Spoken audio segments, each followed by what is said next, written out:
Oke. Baik, selamat siang kawan-kawan semua. Ya, Selamat siang. eh, saya ntar minta maaf ya kalau sinyal saya kurang baik. Saya lagi di kampung di Sumba. Jadi, ya semoga kita sehat-sehat semua. Pertama, terima kasih banyak buat kawan-kawan yang melibatkan kami untuk partisipasi dalam acara ini. Sedikit pengantar, satu bahwa apa yang kami sampaikan sebentar itu lebih pada soal ekopolnya ya, ekonomi politik, karena memang saya mengikuti tema juga yang dikasih teman-teman ya soal eksploitasi di balik topeng konservasi gitu ya. Baik, pertama ada banyak angle atau banyak sudut pandang terkait dengan tema yang kawan-kawan kasih ke saya, dan saya cuma karena melihat multi kepentingan yang begitu banyak di sana, maka saya ngambil saja satu angle, ya, satu angle yang memang itu disematkan kepada Taman Nasional Komodo. Ada misalnya heritage, ada kawasan biosfer, macam-macam itu apa julukan yang diberikan kepada Taman Nasional Komodo maupun bentuk-bentuk penghargaan yang diberikan kepada Taman Nasional Komodo. Suara saya jelas ya? Mungkin bisa lebih dekat lagi? Sekarang lebih jelas suara saya? Iya, sudah jelas, sudah jelas. Terima kasih, Mas. Ya. Pertama saya ngambil satu saja, kawasan main and biosphere ya. Kawasan main and biosphere itu kawasan yang kita tahu, sebentar saya akan presentasi di depannya ya. Satu kawasan yang memang mensyaratkan tiga hal gitu ya. Pertama itu dua dan ketiganya itu adalah keselarasan antara tiga unsur, yaitu ekosistem beserta dengan satwa di dalamnya. Kedua itu kesejahteraan ekonomi warga yang berbasis pada pengelolaan berbasis masyarakat. Yang ketiga itu kebudayaan itu sendiri gitu ya, konteks ini. Saya satu-satu ya, coba saya akan ambil dari angle ini saja sebenarnya ini ya. Pada 1977 kita tahu UNESCO pada PBB untuk urusan pendidikan dan pengetahuan dan kebudayaan menetapkan Pulau Komodo dan Pulau Rinca dan Pulau Padar sebagai Man and Biosphere Reserve. Man and Biosphere Reserve ini yang jadi patokan kita untuk berdiskusi gitu ya. Artinya kenapa?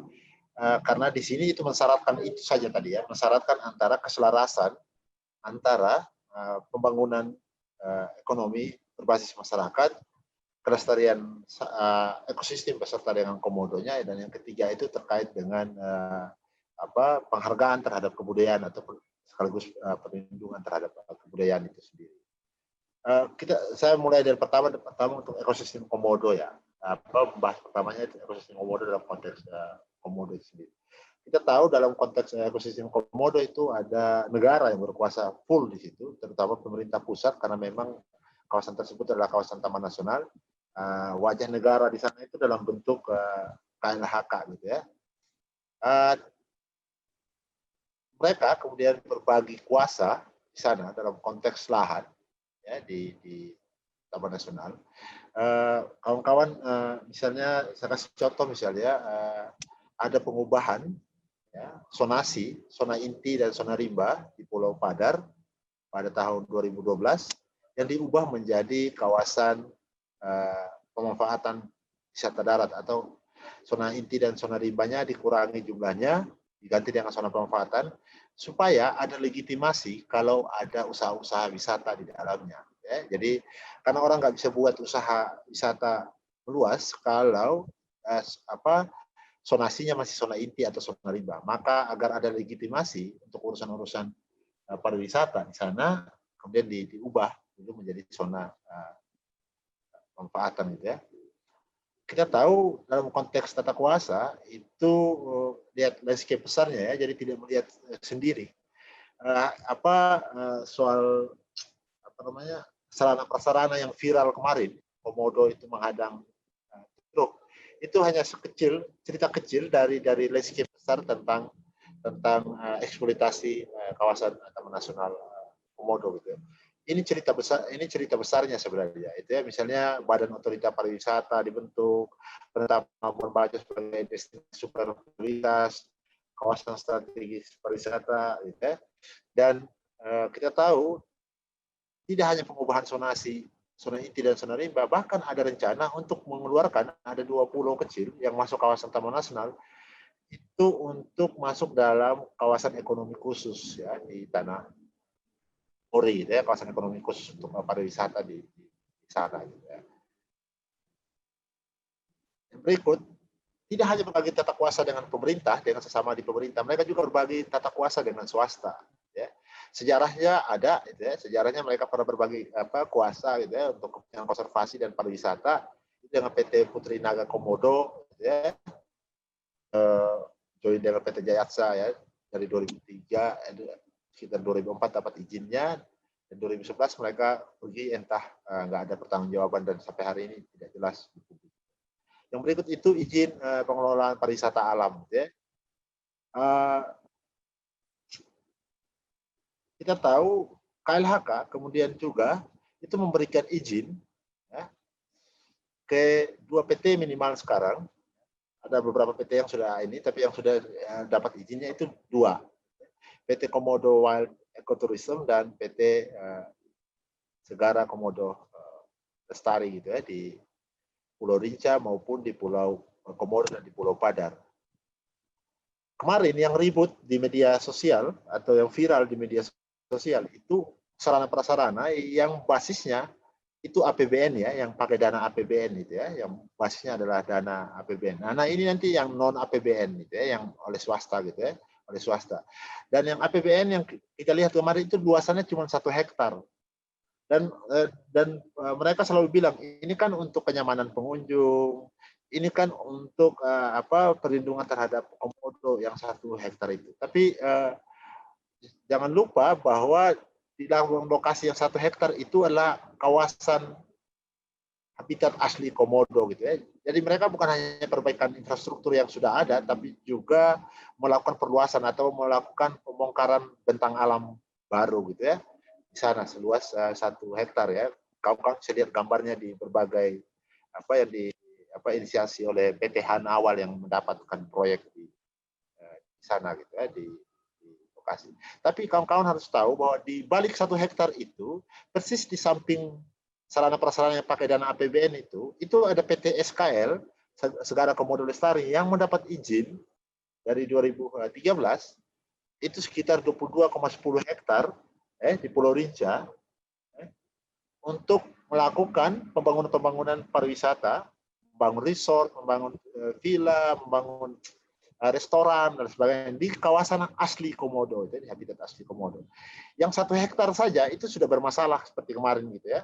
Kawan-kawan sudah lihat Komodo itu karena itu habitat asli. Apalagi ini akan 22 hektar di Pulau Rinca. Ya. Jadi coba kita bayangkan secara logika gitu ya. Yang 1 hektar saja sudah bermasalah, apalagi nanti 22 hektar. Gitu. Yang berikut mereka juga ada ratusan hektar, 200 lebih hektar di Pulau Padar dan 200 lebih hektar di Pulau Komodo. Dan izin itu dikasih juga ke swasta gitu ya untuk melakukan upaya-upaya pariwisata di skala besar di sana gitu. Dan jangan lupa bahwa sarana prasarana yang dibangun nanti di non APBN ini itu dibangun sebenarnya di kawasan yang dulu diminta kepada warga untuk dijadikan kawasan konservasi. Tapi sekarang kawasan yang katanya mau dijadikan kawasan konservasi di Loli yang di Pulau Komodo itu justru akan diberikan kepada KWE untuk kepentingan pariwisata berbasis premium yang digambar-gambarkan itu gitu ya. Kedua, kita tahu bahwa berbagai upaya untuk membangun wisata premium itu ada banyak konsekuensinya. Karena premium itu rata-rata privat, maka ada kemungkinan juga bahkan wacananya sudah ada dari Pak Gubernur NTT itu untuk merelokasi warga di Pulau Komodo gitu ya, di kawasan sana. Itu gambaran awalnya. Jadi kawan-kawan bisa melihat ini. Jadi ribut yang 1 hektar itu nggak ada apa-apanya deh yang di media itu gitu loh. Dan publik itu nggak dibuka nggak dibuka data ini gitu loh. Yang dibuka ke publik itu cuma kelahi. Oh ngapain sih kelahi sih cuma 1 hektar kok, cuma bangun sarana prasarana APBN kok ribut banget sih. Tapi orang nggak pernah tahu ini ada di balik layar itu. Yang berikut itu juga berbagi kuasa dengan Pemprov gitu ya, yang pariwisata berbasis premium dengan Pemprov. Mereka akan membuat PT Probamor (POMD) untuk kepentingan konservasi dan wisata premium di sana gitu ya. Jadi kita tahu bahwa KLHK itu dalam konteks kami itu bukan lagi apa ya, bahasa teman-teman di sini itu bukan lagi benteng kokoh untuk kepentingan pelestarian komodo, atau bukan pagar yang menjaga tanaman dengan baik, tapi justru sekarang menjadi pagar yang makan tanaman gitu ya, karena memberikan keleluasaan untuk orang itu menembus pagar konservasi yang selama ini sebenarnya menjadi kekuatan di sana gitu ya. Itu dalam konteks tata kuasanya gitu ya.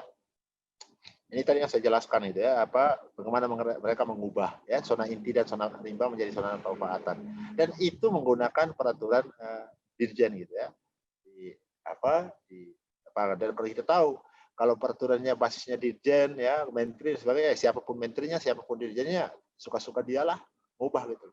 Dan kalau undang-undang kan jelas harus ada partisipasi publik, harus ada konsultasi publik, harus ada ke DPR dan sebagainya. Jadi nggak bisa mengubah sembarang. Kalau ini mereka bisa aja mengubah suka hati gitu loh.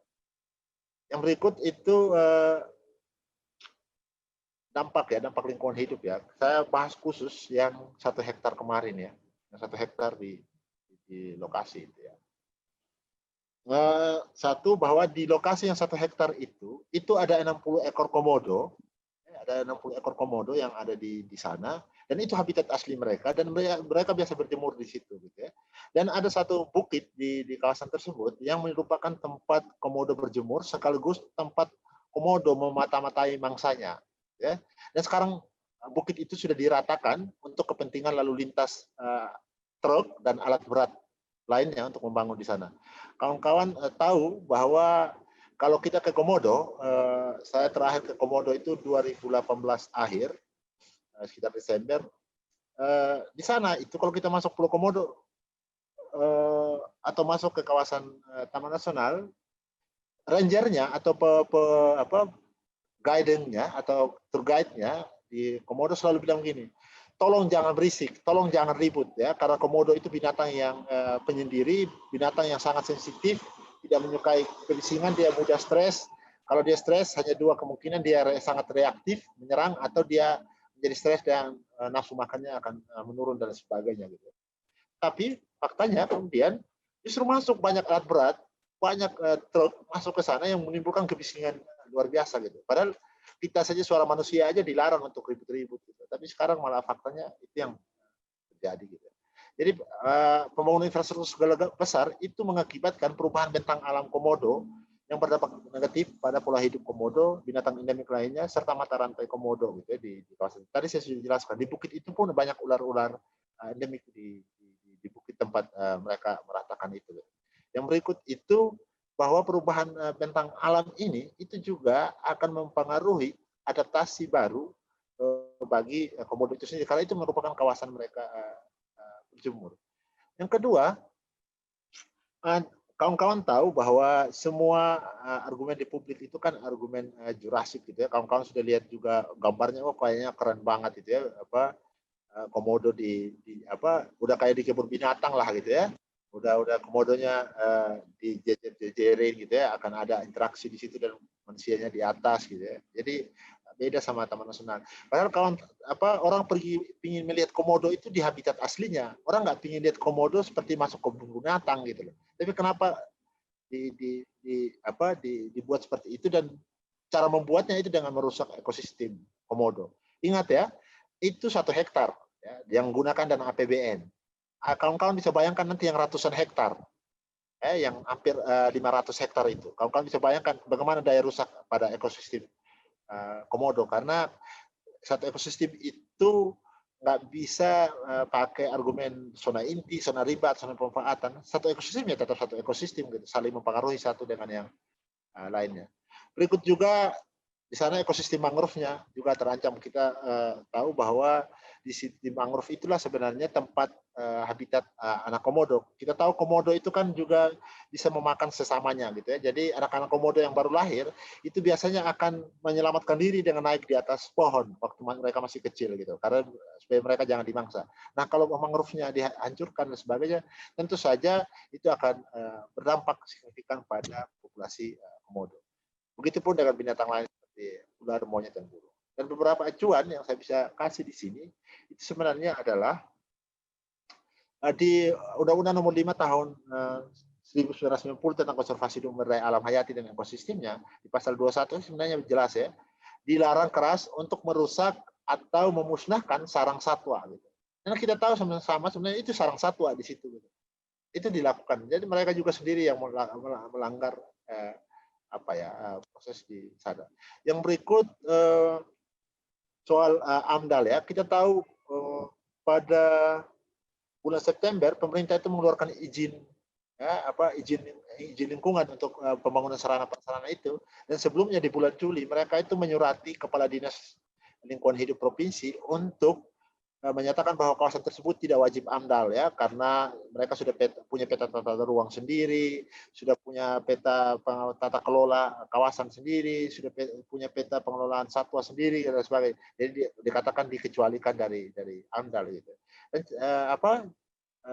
celakanya gitu loh, kami nggak pernah dapat dokumen itu gitu loh, nggak pernah dapat dokumen itu, walaupun kami sendiri sebenarnya adalah tim penilai AMDAL provinsi gitu ya.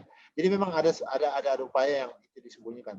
Kami aja tim penilai AMDAL yang jelas-jelas ada dalam sistem tersebut nggak dilibatkan, apalagi teman-teman yang nggak dilibatkan, kawan-kawan bisa lihat itu. Yang berikut masih dalam konteks ekosistem komodo ya. Dan kedua dalam konteks tata kelola. Dalam konteks tata kelola pun KLHK yang berkuasa di situ gitu, atau yang punya kewenangan penuh untuk mengelola di sana. Baik, kalau kita ngomongin tata kelola, tentu kita minimal ngomongin perlindungan gitu ya, dan konservasi gitu. Dalam konteks perlindungan itu kan minimal kita ngomong dua hal, infrastruktur ya, dan bicara soal penegakan hukum. Dalam konteks infrastruktur sampai hari ini misalnya, KLHK itu tidak pernah memberikan keterangan sedikit pun ke publik apa sih infrastruktur untuk pencegahan, karena kita tahu tahun lalu yang paling heboh itu tahun lalu 2019 pencurian 41 ekor komodo, pencurian ratusan ekor rusa, perburuan liar di sana, orangnya katanya ditangkap, tapi penegakan hukum, tapi sampai sekarang kita nggak pernah tahu apakah di sana ada infrastruktur untuk mencegah ini.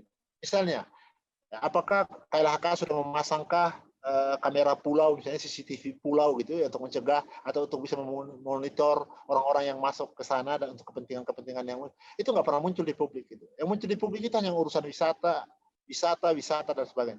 Jadi jelas gitu ya, semua itu lebih dominan urusan-urusan itu gitu. Yang kedua itu adalah penegakan hukumnya.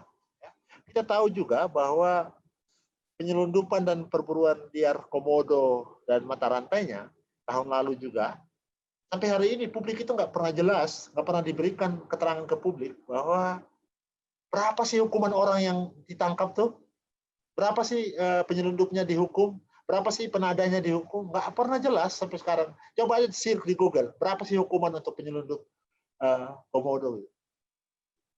Kita tidak dapat itu. Jadi semua cerita tentang perlindungan komodo itu sepi gitu loh. Lalu tiba-tiba kita ngomongin wisata gitu loh.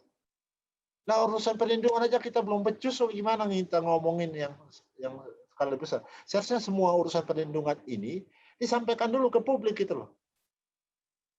Untuk kita punya satu keyakinan, kita ambil langkah maju untuk masuk ke wisata yang skala lebih luas gitu. Nah, urusan ini aja nggak jelas gitu. Yang kedua urusan konservasi. Ya.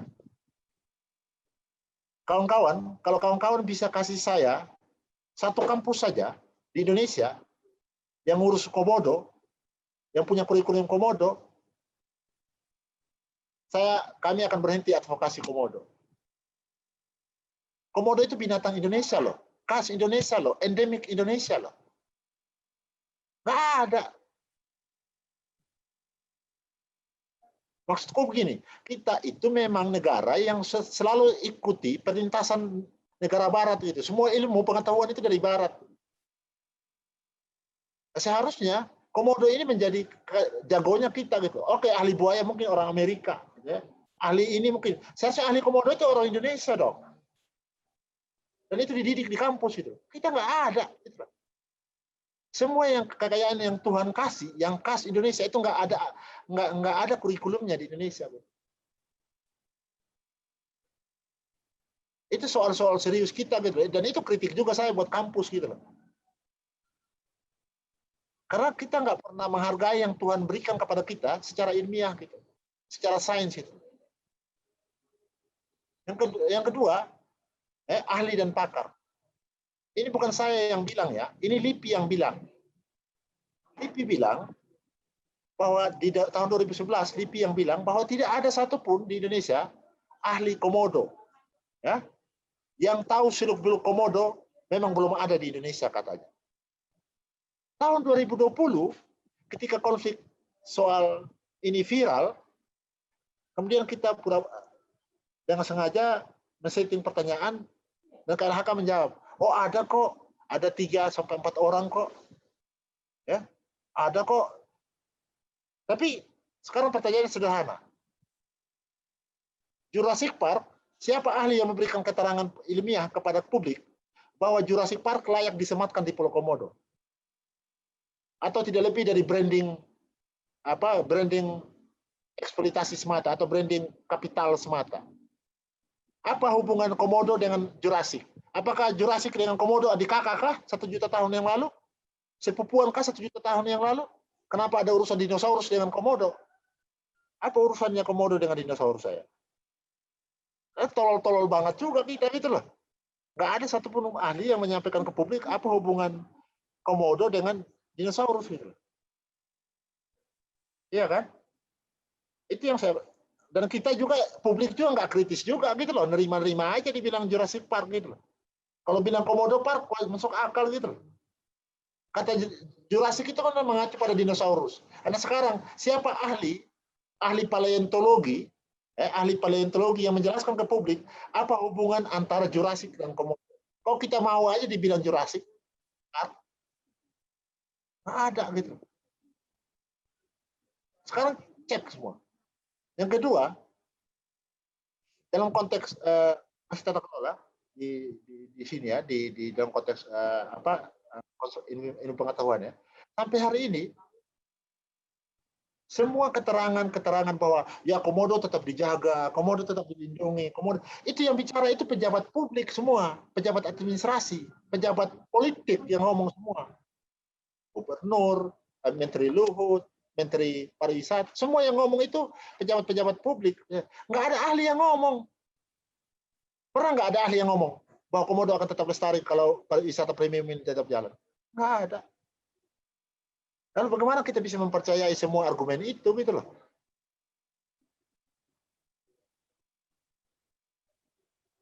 Yang berikut, mereka juga dalam konteks tata kelola bekerjasama dengan kawan-kawan di Komodo Survival Program, ya, semacam organisasi masyarakat sipil yang fokus pada penelitian dan riset di sana dan yang memberikan rekomendasi.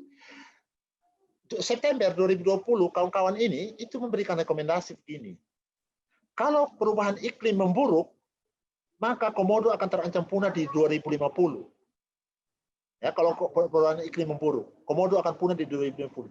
Dan 2 pulau yang dianggap pulau aman bagi Komodo itu adalah Pulau Rinca dan Pulau Komodo. Nah, sekarang justru yang dibangun di Pulau Rinca dan Pulau Komodo itu adalah hal-hal yang tidak pro pada perubahan iklim. Rakus lahan jelas, rakus energi jelas, rakus air jelas. Di pulau kecil jelas.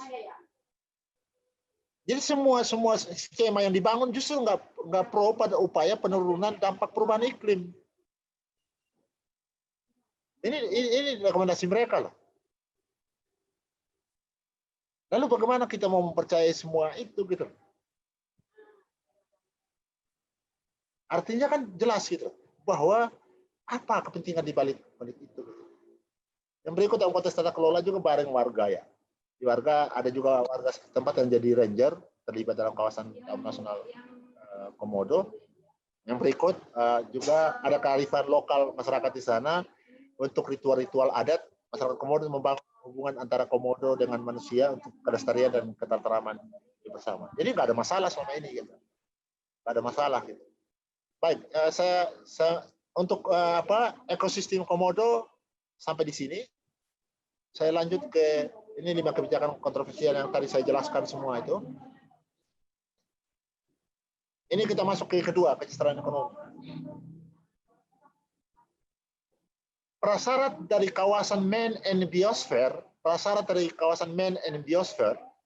yang diberikan UNESCO itu adalah kesetaraan ekonomi yang basisnya adalah komunitas, yang basisnya adalah pengelolaan berbasis warga.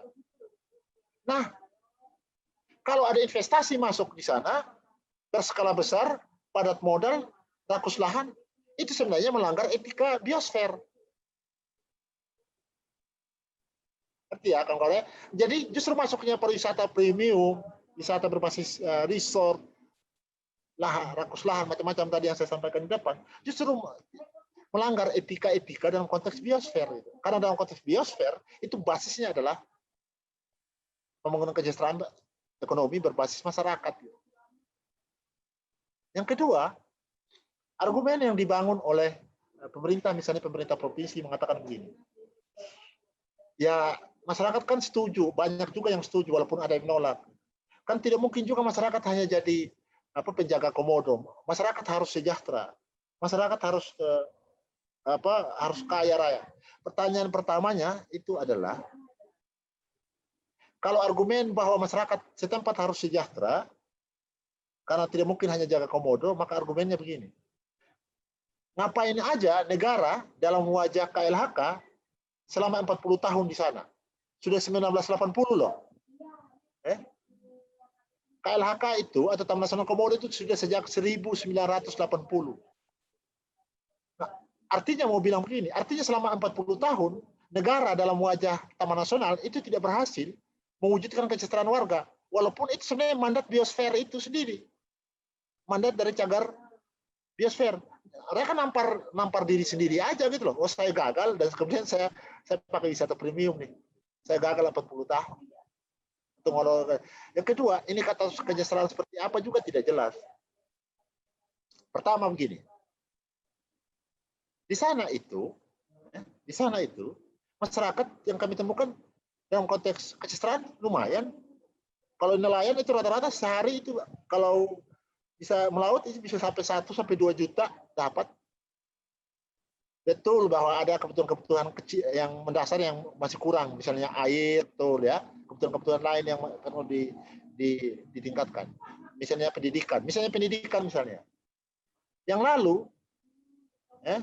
masyarakat dan pemerintah setempat itu mengajukan untuk pembangunan sekolah di Loliang, di kawasan Taman Nasional Komodo, SMA ya, itu dilarang, katanya tidak boleh bangun sekolah di sini, ini kawasan konservasi. Tapi sekarang di kawasan yang sama itu dikasih untuk investor. Gila nggak itu? Untuk pendidikan dilarang, katanya nggak boleh, ini kawasan Taman Nasional. Tapi kalau untuk investor dibolehkan. Gimana sih cara berpikirnya? Itu satu, ya, yang sama-sama. Yang berikut itu corak produksi ekonominya. Corak produksi ekonomi di sana itu banyak masyarakat sudah meletakkan hidupnya pada pariwisata yang selama ini sudah berjalan. Mereka tergabung juga di Pokdarwis, kelompok sadar wisata. Artinya kelompok-kelompok sadar wisata di sana juga ada gitu, yang pengelolanya berbasis masyarakat. Dan jangan lupa, di kawasan Taman Nasional Komodo, kalau kawan-kawan ke sana itu nggak bisa sembarangan ke sana. Kalau misalnya jumlah wisatawan saat itu, hari itu, udah penuh di Pulau Rinca atau Pulau Padan atau Pulau Komodo, kawan-kawan nggak bisa nyebrang, nanti ditahan, katanya antri besok aja, karena kita nggak bisa sesuka hati ke sana, karena Komodo itu butuh ketenangan, nggak bisa orang masuk keluar masuk sesuka hati, nanti overload dan itu mengganggu ekosistem Komodo. Gitu. Dan itu mereka sudah lakukan dengan pariwisata berbasis komunitas ini. Yang berikut itu mereka membahaskan pada ekonomi bahari. Kita tahu gitu ya, secara kultural masyarakat pesisir itu basisnya itu adalah bahari. Dan kemudian baharinya dikuasai, tinggal sedikit zona pemanfaatan tangkapnya. Kemudian mereka dialihkan menjadi pelaku pariwisata. Ya, pelaku pariwisata dan sebagainya. Mereka mulai tinggalkan aktivitas-aktivitas nelayan gitu ya. Dan ketika pandemi begini, pariwisatanya anjlok, jatuh, mereka kemudian kesulitan secara ekonomi, mau kembali melaut, mereka sudah kehilangan banyak kalau kita bicara dalam konteks ini yang lebih dalam itu feel-nya sudah nggak dapat, instingnya udah nggak dapat ya, mereka benar-benar sudah fokus ke pariwisata. Dan sekarang mereka kesulitan, dan di saat kesulitan itulah baru investor masuk gitu. Jadi pintar banget, makanya saya bilang antara cerdik dan licik itu beda tipis gitu lah. Dulu masyarakat menolak di situ gitu lah. Bahkan dibongkar kan milik PT SKL di kawasan tersebut. Infrastrukturnya. Dan mereka sekarang masuk di masa pandemi di mana saat-saatnya orang sulit dan kemungkinan hak vetonya atau hak tolaknya itu menjadi berkurang karena orang butuh makan. Yang berikut itu alih fungsi masyarakat dari masyarakat nelayan menjadi masyarakat pariwisata itu sebenarnya buruk gitulah. Karena apa? Kalau sudah pandemi kayak gini orang makan dari mana? Kalau dia tetap menjadi nelayan kan seharusnya bisa tetap dia bisa bekerja, bisa tetap dapat uang. Apalagi dia tetap bisa menyuplai juga kebutuhan perikanan di Flores misalnya, di Labuan Bajo misalnya, atau bahkan di NTT pada umumnya. Gitu. Ya, yang berikut kebudayaan. Saya ngomong dalam 3 hal tadi ya, itu aja. Bagi kami, kebudayaan bahari yang sudah hilang ini, yang sudah banyak berkurang di masyarakat, yang tinggal 50-60% yang jadi nelayan di sana, maka ini harus dipulihkan kembali kebudayaan baharinya. Karena apa? Kalau orang sibuk melaut, cari makan di laut dan sebagainya, maka darat nggak akan diganggu. Nah, sekarang ini kan justru karena mereka banyak dialihkan ke darat, justru akan mengganggu ekosistem komodo kan. Seharusnya kan biarkan aja mereka tetap jadi nelayan, biar mata pencarian tetap jadi nelayan. Kita kasih perlindungannya, kita kasih teknologinya dan sebagainya. Tapi justru lebih banyak diarahkan ke pariwisata yang kemudian berdampak pada konflik ruang sana. Gitu. Yang berikut dari secara kebudayaan, menurut kami selama ini masyarakat adat itu kurang baik apa sih itu? Alasan bahwa mereka mau direlokasi karena itu untuk kepentingan konservasi, sampai gubernurnya bilang di situ hanya ada hak asasi binatang, nggak ada hak asasi manusia. Itu keliru besar. Karena apa? Kalau orang Komodo itu jahat, ya, atau orang NTT itu jahat, dari dulu tuh udah dibantai habis tuh Komodonya sebelum jadi Taman Nasional, sebelum jadi kawasan Suaka Marga Satwa. Nah orang hidup di sana udah ratusan tahun kok. Perspektif negara, cara melihat masyarakat aja udah jahat gitu loh. Bahwa masyarakat itu jahat. Mereka itu nanti kalau ada masyarakat dalam nanti Komodo bisa punah. Lah, orang udah hidup ratusan tahun dengan Komodo dan mereka punya ritual-ritual dengan Komodo. Masyarakat sebagai masyarakat adat di sana. Yang perlu dilakukan itu adalah perlunya pengakuan hak-hak masyarakat adat. Perlu juga pelestarian budaya-budaya lokal perlindungan Komodo. Ya. Yang berikut, relokasi hanya akan membuat membuat Indonesia dianggap itu mengkhianati nilai-nilai cagar man and biosphere. Apa itu nilai-nilai cagar man and biosphere? Itu tadi kebudayaan. Karena kalau relokasi dilakukan, ya, orang akan kehilangan identitas sejarah kultural dengan warganya. Saya dari kampung saya dicabut disuruh ke tempat lain karena mau dibangun investasi di situ. Ada kubur nenek moyang saya di situ, ada kubur keluarga saya di situ, dan saya disuruh keluar sebagainya. Itu. Yang berikut jelas hilangnya mata pencarian. Dan hilangnya mata pencarian ini jangan lupa secara global di NTT kan pesisir sudah banyak dikuasai investor. Nah, masyarakat pesisir Pulau Komodo ini mau dipindahkan kemana? Mau pindahkan pesisir lagi nggak mungkin. Pesisir udah penuh. Pasti pindahkan ke pedalaman. Kejut budaya lagi yang terjadi. Karena dari masyarakat bahari menjadi masyarakat agraris itu beda jauh. Dari masyarakat nelayan menjadi masyarakat petani itu beda jauh. Kulturnya jauh banget.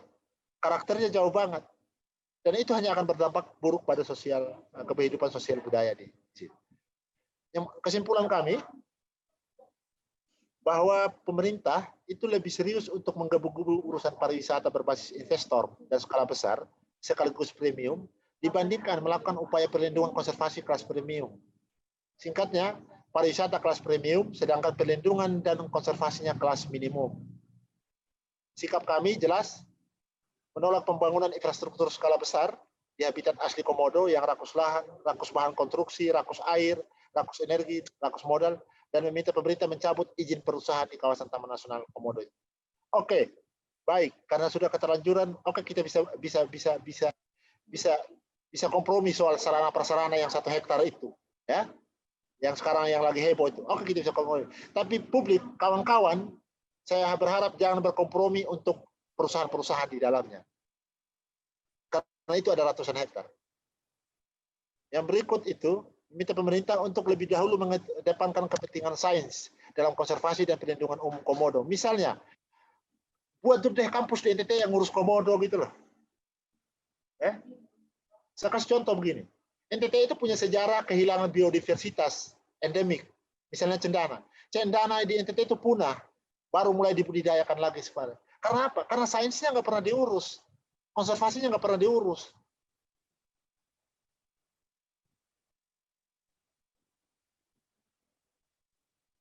Pemerintah harus fokus dulu urusan-urusan begini deh.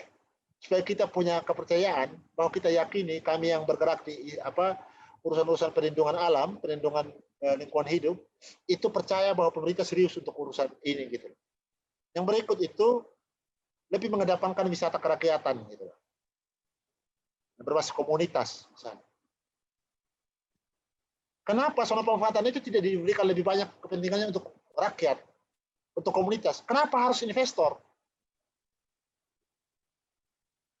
Kalau memang investor bisa memperkaya rakyat, kalau memang investor bisa memperkaya memakmurkan negeri, minta mereka aja jadi presiden, minta mereka aja jadi gubernur, minta mereka aja jadi bupati. Ngapain kita buang anggaran banyak-banyak milih pemimpin negeri kalau investor selalu dijadikan sinterklas, selalu dijadikan malaikat penyelamat terus untuk ekonomi rakyat. Repot kita kalau hidup begitu terus. Yang berikut itu memulihkan kebudayaan bahari masyarakat di Kabupaten Nasional. Yang berikut itu sarana-prasarana publik yang tidak berskala besar dan pro pada upaya pelestarian kemudian. Kawan-kawan, NTT punya sejarah kegagalan perlindungan biodiversitas endemik, ya, akibat eksploitasi berlebihan atas nama ekonomi. Karena itu pemerintah harus belajar dari sejarah tersebut. Kawan-kawan tahu dari semua ajang eksploitasi kekayaan di NTT, kami tidak miskin secara sumber daya alam. Tapi kami dieksploitasi terus-menerus dan NTT tidak pernah makmur. Sampai sekarang NTT masih provinsi termiskin ketiga di Indonesia. Sumber daya alamnya dieksploitasi terus-menerus. Dan sekarang kita sudah masuk pada kejahatan baru, kejahatan kemanusiaan baru, sumber daya alamnya digarap habis, dan sekarang NTT menjadi penjual manusia. NTT adalah provinsi dengan human trafficking tertinggi di Indonesia. Dan itu adalah kejahatan yang luar biasa. Dan kalau kawan-kawan diam soal begini-begini, sulit kita hidup kayak begini gitu. Kami itu udah masuk pada taraf kejahatan luar biasa itu. Sumber daya alam kami dihabisi, dirampok, dijarah gitu. Dan sekarang kami disuruh jual manusia lagi.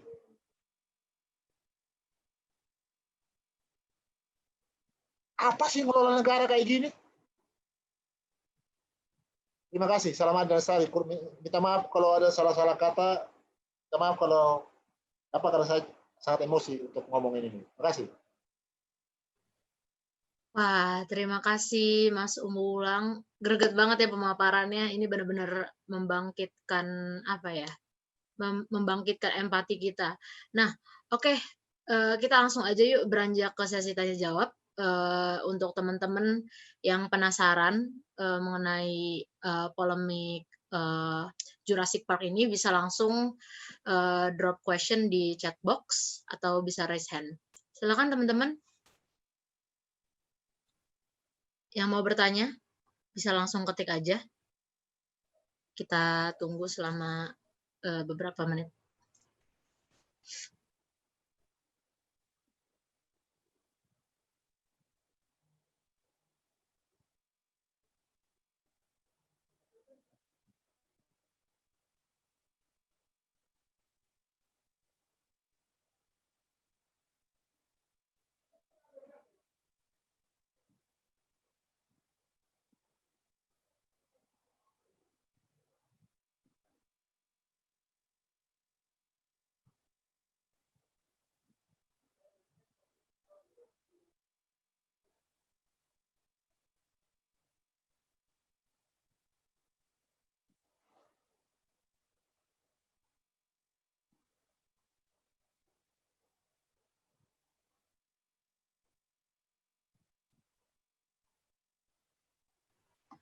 Oke, Mas, Ulang, di sini ada pertanyaan dari teman kita, Kak Angga Rizky Firdaus. Terima kasih banyak Mas Umbu Ulang yang sudah membuka mata saya terhadap masalah yang terjadi di Pulau Komodo. Saya sangat setuju dengan apa yang Mas, Ulang sampaikan, tetapi saya ingin bertanya tentang permasalahan perlindungan komodo yang diabaikan oleh pemerintah. Bagaimana kalau dengan adanya modal masuk akan membuat pemerintah menjadi aware dengan perlindungan komodo? Karena akan menyangkut dengan keselamatan manusia dan komodo itu sendiri. Jadi pertanyaannya, bagaimana kalau adanya modal masuk itu justru akan membuat pemerintah aware dengan perlindungan komodo? Begitu, Ya, Mas Ulang. modal masuk itu dalam pengertian apa ya? Pertama satu bahwa negara itu dibentuk itu dapat mandat untuk ngurus ini gitu. Ya. Modal masuk ya. Saya kasih contoh begini deh, Mbak ya. Kasih contoh begini. Bro, apa ya? Yang, yang bikin kesal itu begini, Mbak. Kita selalu bilang kita itu negara maritim. Kita selalu juga klaim negara agraris. Bahkan dalam konteks NTT, itu lebih dari 60% sumber pendapatannya itu adalah dari pertanian, peternakan, dan sebagainya. Satu yang perlu dicatat, saya kasih contoh misalnya ini. NTT itu PAD-nya misalnya 3 triliun ya. Saya kasih gambaran dengan masnya sebentar. PAD-nya 3 triliun. 60% dari 3 triliun itu adalah sumbernya dari pertanian, peternakan, perkebunan, dan lain sebagainya yang terkait dengan.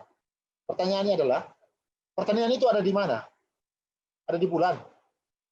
Peternakan itu ada di matahari. Itu semua ada di lingkungan hidup, Mbak. Ya? Ada di lingkungan hidup. Satu, catat. Ada di lingkungan hidup. Melihat politik anggarannya kemudian, alam memberikan kita itu hampir 2 triliun. Hampir 2 triliun untuk PAD. Tapi dana untuk lingkungan hidup, untuk dinas-dinas lingkungan hidup di NTT, itu hanya 0,025%. Gila nggak itu? Cuma 2-3 miliar. Kita tuh kurang ajar banget dengan alam, Mbak. Kita dikasih begitu banyak oleh alam, tapi kita kasih kembali ke alam, itu minim sekali gitu. Kita dengan eksploitasi begitu hebat alam ini, tapi kita kasih kembali ke alam itu hanya 2 miliar. Dia kasih kita 2 triliun, kita kasih kembali ke alam hanya 2 miliar. Kurang ajar banget. Kan kalau lu pertaniannya mau lebih baik, perkebunannya mau lebih baik, peternakan, maka urusan-urusan lingkungan hidup itu harusnya menjadi prioritas. Tidak ada yang tidak tahu lah, semua rahasia umum. Dinas lingkungan hidup itu kan dianggap dinas-dinas kere kan, lahan kering kan, yang dianggap lahan basah kan Kementerian PUPR, ini dan sebagainya. Memang begitu mindset kita. Mindset kita memang begitu gitu loh. Kenakalah kita kalau mindsetnya selalu begitu. Yang kedua soal yang Mas bilang modal. Mas, kalau negara ini serius untuk ngurus lingkungan hidup alam kita, yang sekaligus juga bersyukur pada apa yang Tuhan kasih ke kita, anggarkan aja lebih dari APBD itu untuk lingkungan hidup. Cukup. Nggak harus dapat modal dari luar. Cukup. Modal dari luar, oke silakan. Tapi jangan pernah bangun di ekosistem dalam gitu loh. Di ekosistem umum. Kan Labuan Bajo masih ada. Kan wilayah flores yang lain masih ada. Kenapa harus di habitat asli komodo? Karena memang mimpinya itu adalah wisata premium, mau dijual gila-gilaan. Kan argumennya komodo hanya ada di Indonesia dan kita harus jual. Karena itu argumennya. Nggak ada argumen. Komodo harus hanya ada di Indonesia, maka konservasinya, ilmu pengetahuannya harus kita pertinggikan. Nggak ada kan argumen itu. Yang ada argumennya hanya Pak Luhut bilang, komodo hanya ada di Indonesia, dan kita harus jual. Nggak ada bilang, komodo hanya, Menteri Pendidikannya ngomong, komodo hanya ada di Indonesia, maka harus ada kampus yang buat kurikulum komodo, harus ahli-ahli komodo harus jauh lebih banyak, karena ini binatang endemik komodo. Nggak pernah ada. Dan saya nggak pernah percaya kalau modal itu masuk begitu saja ke dalam dan tidak punya kepentingan di dalam kawasan tersebut. Tidak ada orang kaya yang bodoh, itu prinsipnya. Tidak ada orang kaya yang mau lepas modal dan nggak punya kepentingan situ. Ya silakan, kalau dia punya kepentingan, jangan di dalam ekosistem asli komodo, jangan di dalam kawasan Taman Nasional Komodo. Masih ada daerah lain, di tempat lain, kawasan lain. Itu Mbak basis argumen saya. Terima kasih. Oke, terima kasih, Mas Ulang. Selanjutnya ada pertanyaan lagi nih dari Kak Khairunisa Irodatillah. Siang Kak, di samping meningkatkan kesadaran masyarakat, apa saja hal yang sudah diupayakan untuk melindungi komodo? Dan sudah sejauh apa perkembangannya? Terutama tindak lanjut ke pemerintahannya. Terima kasih. Ya, satu apa yang sudah untuk meningkatkan apa ya kesadaran masyarakat ya. Saya nggak tahu masyarakat di mana yang dimaksud. Apakah masyarakat di Pulau Komodo atau Pulau Rinca dan sebagainya saya nggak mengerti. Tapi yang saya tahu kalau itu yang dimaksud masyarakat sana, saya sudah bilang tadi, secara kultural masyarakat itu hubungan baik dengan Komodo, bahkan mereka punya ritualnya, bahkan mereka menganggap itu saudara mereka. Dan catat, ya, tidak ada satupun orang Komodo itu yang mencuri Komodo atau membantai Komodo. Mereka selama ini hidup berdampingan. Nggak ada pernah kasus-kasus yang sangat mencolok penyerangan. Memang ada satu dua kasus, oke. Yang karena itu pengetahuan masyarakat katanya memang kesalahan-kesalahan dari pihak masyarakat sendiri. Tapi secara umum di sana itu nggak ada masalah untuk kesadaran masyarakat. Karena itu memang bagian dari kultural mereka, itu kebudayaan mereka. Dan Komodo dianggap sebagai teman hidup mereka, saudara mereka di sana. Yang berikut, yang perlu kita perlu sadar itu justru kita, gitu loh. Karena begini, sekarang kita itu sedang dikanalisasi, masyarakat kita sedang dikanalisasi bilang ini. Nah, itu kan orang Pulau Rinca ada yang setuju tuh. Orang Pulau Komodo tuh ada yang setuju tuh. Ngapain sih kalian teriak sih? Kenapa sih kawan-kawan organisasi lingkungan dan kawan-kawan mahasiswa itu ikut teriak sih? Masyarakat itu setuju. Kita sedang dikanalisasi. Saya selalu bilang begini, Komodo itu bukan milik masyarakat Pulau Rinca lagi, bukan milik masyarakat Pulau Komodo lagi. Dia sudah binatang seluruh dunia. Itulah alasan kenapa dia viral. Karena sudah heritage, sudah barang dunia dia. Sudah klasemen ini biosphere. Sudah ada pengakuan internasional. Dia menjadi binatang yang memang publik internasional harus terlibat. Publik nasional harus terlibat bicara ini. Maksudnya kesadaran-kesadaran kita lah yang seharusnya dibangun gitu. Bahwa saya selalu bilang begini, urusan kemanusiaan dan urusan lingkungan hidup itu nggak ada batas administrasinya. Lu nggak bisa bilang begini deh, lu kan beta kan orang Jakarta, beta nggak mau tahu dengan masalah lingkungan di NTT karena beda administrasi. Silakan orang nggak bisa begitu. Begitu juga kami orang NTT nggak bisa bilang, wah itu kan masalah banjir di Jakarta itu bukan masalah kami. Ada manusia di dalamnya, ada alam rusak dalamnya, kami juga harus bersuara dong. Karena dua hal itu menurut kami nggak ada wilayah administrasinya dan kita harus baku topang untuk urusan-urusan begitu, saling memperkuat, saling menyuarakan. Yang berikut apa sih yang sudah dilakukan oleh kepada pemerintah? Ya persoalannya begini Mbak. Satu, kan kawasan tersebut memang sudah dikelola oleh pusat, gitu ya. Apalagi itu kawasan strategis nasional. Coba cari di Google aja deh. Apa argumen pemerintah daerah Manggarai Barat? Hampir nggak ada Mbak. Dari Mbak siapa namanya? Mbak Gita ya, udah sampaikan kan? Ya, kewenangan daerah itu kan di materi sebelumnya. Persis sama dengan Komodo. Lalu apa yang kita mau sampaikan? Kan kebijakan wisata premium ini kan top down. Di saat kita omong demokrasi ya harus button up, harus dari aspirasi dari masyarakat dan sebagainya, ya omong kosong banyak lah. Ya, buktinya aja wisata premium ini top down kok, datangnya dari atas kok. Masyarakat nggak pernah dilibatkan secara serius kok untuk bicara ini, malah masyarakatnya mau direlokasi. Udah dikeluarkan mereka dari laut menjadi masyarakat pariwisata, mau direlokasi lagi, mau dipindahkan lagi masyarakat. Jadi sialnya double-double masyarakatnya. Kalau untuk pemerintah saat ini kami tetap berupaya agar pemerintah tidak mengeluarkan izin dan mencabut izin perusahaan yang sudah eksis di sana. Dan bagi saya kami sudah kasih masukan bahwa sebaiknya pemerintah fokus dulu deh di urusan-urusan perlindungan dan konservasinya deh. Supaya kita percaya bahwa sainsnya diurus dengan serius, perlindungannya diurus dengan serius, kemudian kita ngomongin yang lain, misalnya wisata dan sebagainya gitu. Tapi kalau itu dua hal kita nggak pernah tahu berapa hukuman untuk orang-orang yang pencuri komodo dan pencuri rusa, kita nggak pernah tahu infrastruktur apa yang dibangun di sana untuk kepentingan perlindungan, pencegahan pencurian dan perompakan di sana, itu nggak pernah.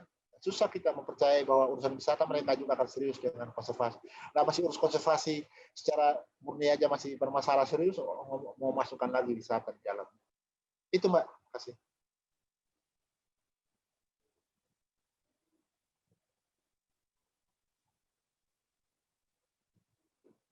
Oke, terima kasih Mas Wulang atas, jawabannya. Kira-kira, teman-teman ada yang ingin bertanya lagi kepada Mas Wulang sebelum kita break untuk masuk ke sesi selanjutnya?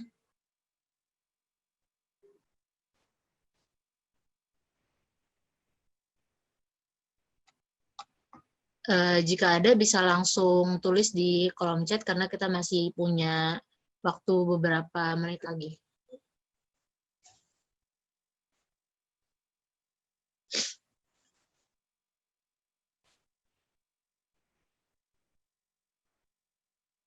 Bagaimana teman-teman?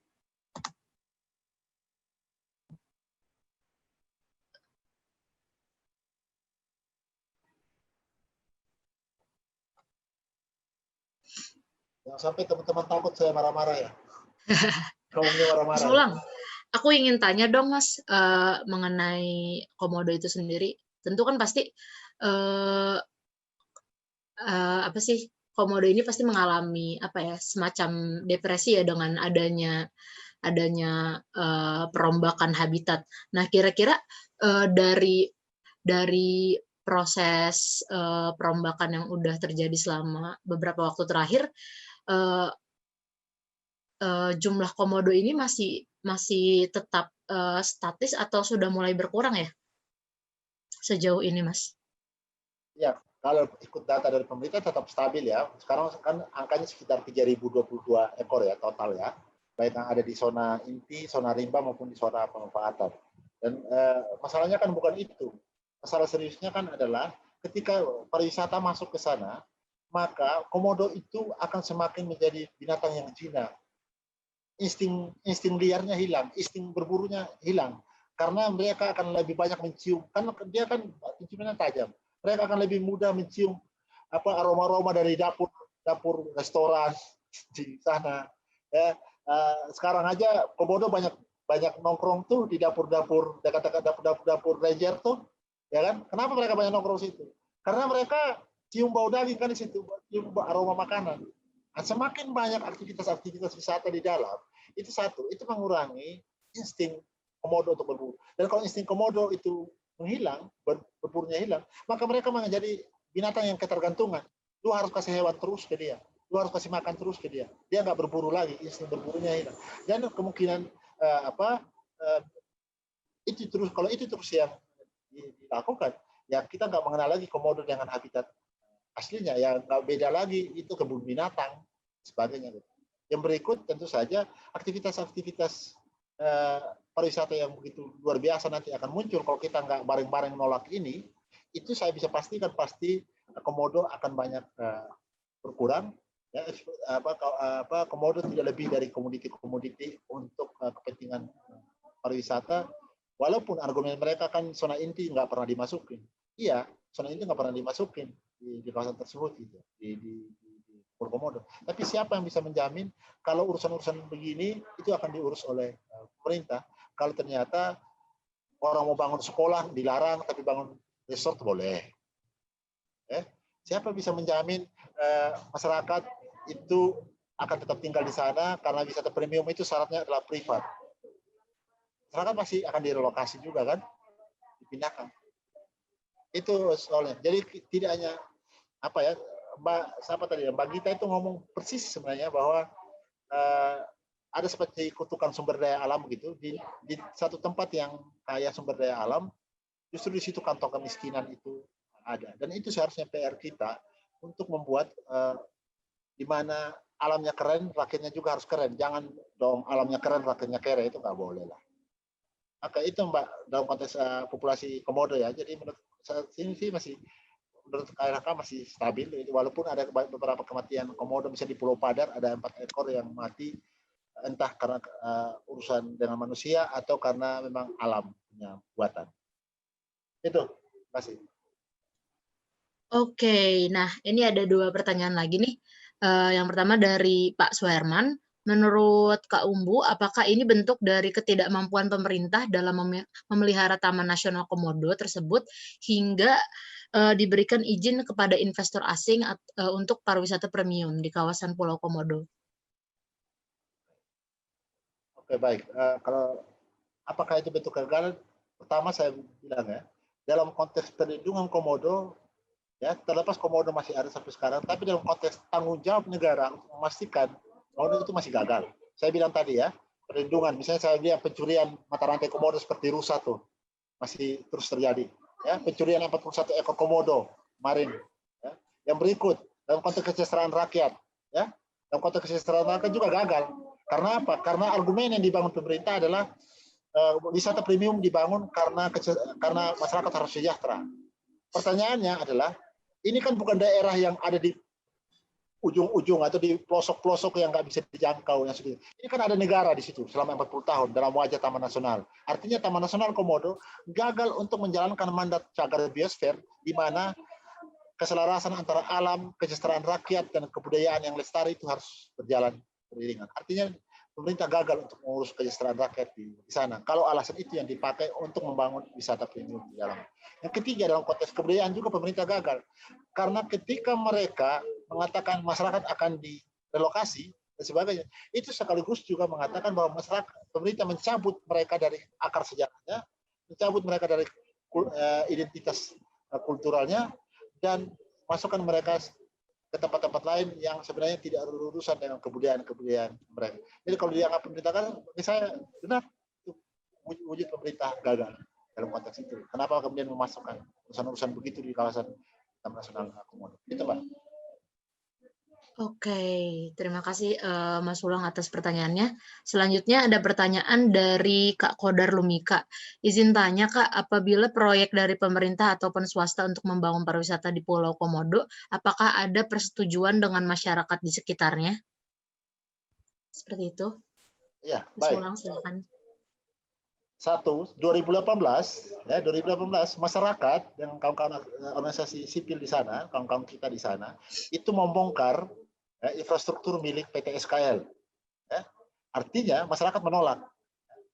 Masyarakat menolak kepentingan investasi berbasis perusahaan di kawasan tersebut. Artinya masyarakat tidak dilibatkan. Dan sekarang mereka kemudian melakukan di masa pandemi, di mana krisis-krisisnya sedang tinggi, karena tadi ya saya jelaskan, karena orang terlanjur bergantung pada pariwisata kan. Jadi orang tuh sudah mulai keret. Jadi hak tolaknya atau kemampuan menolaknya menjadi rendah. Ini ada uang datang nih, ya. Hak menolaknya lebih rendah. Ibaratnya beginilah, orang miskin itu dibuat dalam tanda kutip dia menjadi miskin, dan kemudian dia punya hak veto, hak tolaknya menjadi berkurang. Dan masyarakat sampai sekarang masih menolak. Dan yang kedua, jangan lupa ya, masyarakat yang menolak itu, lagi-lagi saya bilang, tolong jangan dikanalisasi. Kalau membatasi yang menolak itu bagian dari masyarakat. Karena Komodo bukan miliknya masyarakat Pulau Komodo lagi. Kawan-kawan yang ikut forum hari ini menolak, itu sudah bagian dari penolakan. Tidak bisa dikanalisasi itu masyarakat setempat, lokal lagi. Karena ini sudah binatang internasional. Binatang yang dilindungi secara internasional. Dan publik internasional wajib untuk mempertahankan itu. Bahwa ada masyarakat yang setuju, tapi secara umum masyarakat menolak. Karena apa? Sifatnya top down kok. Kan sosialisasi yang dilakukan itu sosialisasi hanya bilang, oh nanti kita akan begini. Tapi hak veto masyarakat udah nggak ada. Kan seharusnya dibuat dulu dong semacam referendumnya, iya kan? Masyarakat menerima atau enggak? Kan tiba-tiba proyeknya sudah bilang ini wisata premium, ini badan otorita pariwisatanya, ini kawasan strategis. Masyarakat nggak pernah menentukan itu. Iya kan? Masyarakat nggak pernah diajak bicara itu. Kan ini top down, dari atas. Kalau top down kan, lu nolak, silakan, tapi saya tetap jalan terus. Kan begitu kan cara berpikir top down kan? Apalagi kalau punya kuasa kan? Betul. Itu Mbak. Jadi menurut kami, ya saya aja kasih contoh lah, saya ini tim penilai AMDAL provinsi Mbak, saya aja nggak dilibatkan kok. Yang jelas-jelas punya SK gubernur kok. Jelas-jelas saya tim penilai AMDAL provinsi aja nggak dilibatkan, gimana mau dibawa? Cara berpikirnya logisnya begitu aja deh. Terima kasih. Oh ya, terima kasih Mas Ulang. Selanjutnya ada pertanyaan lagi nih, satu lagi dari Kak Hoironisa Iroditelah. Kak, maaf bertanya lagi, apakah sudah ada upaya ke pihak internasional secara Pulau Komodo kan merupakan situs UNESCO. Apakah tidak ada tanggapan dari mereka dalam kurung UNESCO? Situs yang diakui oleh UNESCO maksudnya. Ya, kawan-kawan sudah bersurat ya. Kita juga sekarang lagi bangun jaringan dengan kawan-kawan ini untuk nanti akan ada pertemuan UCN ya, heritage itu di luar negeri. Dan kami akan mengirimkan juga bahan-bahan untuk mereka di sana pertemuan untuk menolak rencana pembangunan infrastruktur skala besar pariwisata premium di habitat asli Taman Nasional Komodo. Saya pikir kawan-kawan UNESCO juga sudah merespon gitu ya, sudah mempertanyakan juga soal AMDAL dan sebagainya.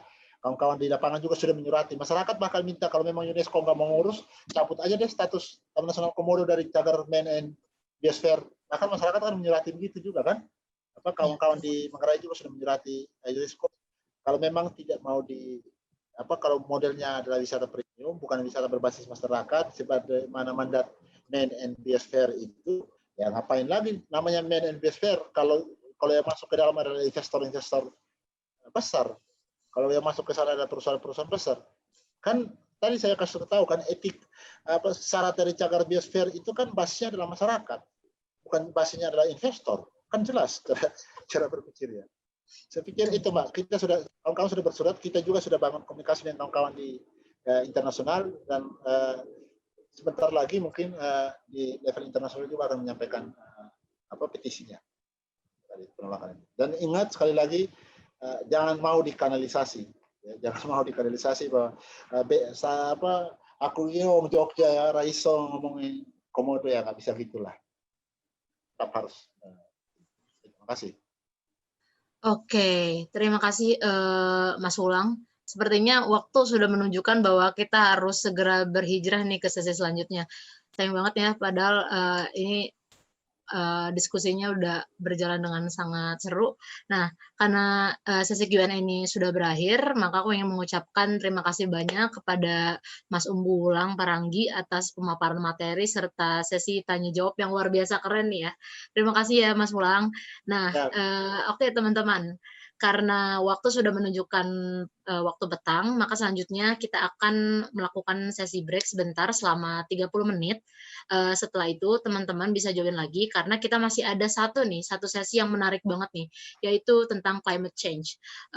Manusia-manusia yang menolak punah. Penasaran kan teman-teman? Nanti kita akan mendatangkan Kak Muhammad Kanzia dari Extinction Rebellion. Jadi jangan lupa balik lagi ke sini 30 menit dari sekarang. Terima kasih teman-teman. See you in 30 minutes ya guys. Makasih banyak ya. Terima kasih Mas Ulang. Terima kasih. Sukses, selamat berjuang. Ya. Selamat Saya izin berjuang. pamit. Silakan Pak. Terima kasih Pak. Yuk. Oke guys, bisa break dulu ya selama 30 menit.